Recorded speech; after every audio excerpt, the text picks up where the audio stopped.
for today's Out and About. We're in downtown Blackall. Behind me you can see the IGA building. Right now it's hard to imagine that this area could go underwater.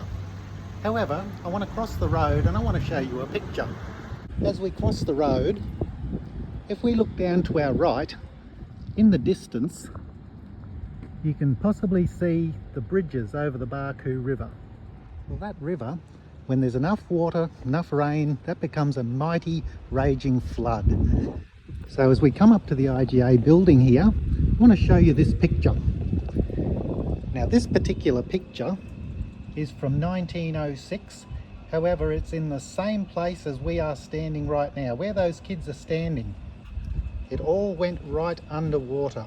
Now that building that we were just looking at in the picture there before, it didn't wash away in the floodwater. Why do you think that was? That's right, it had really good foundations. And you know what? Jesus had something to say about foundations as well. Jesus said, "Whoever reads my words and puts them into practice, that person is building their house upon a rock." So what does Jesus actually mean by that? Well, Jesus is eternal. Jesus is the only one who never changes, who never disappears, he never dies. Jesus is worth building your life upon. When I was 16, I gave my life to Jesus. Now I know that's a bit old, a bit late, but it's better late than never. Later that same year, I went and had an interview with the Royal Australian Air Force. I wanted to become an Air Force pilot, and I'd wanted to become an Air Force pilot since I can remember, since I was a little kid.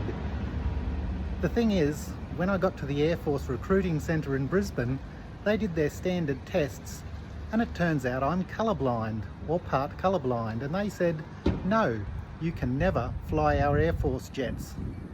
Well, I was devastated, and I said to God, "Well, God, I've wanted to be an Air Force pilot since I was a kid. What now?" Well, I learned to trust that God did know what he was doing.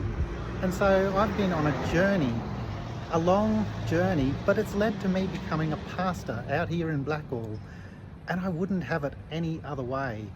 You know, I can vouch that Jesus is the only thing, or the only one, who is worth building your life upon, because Jesus is eternal.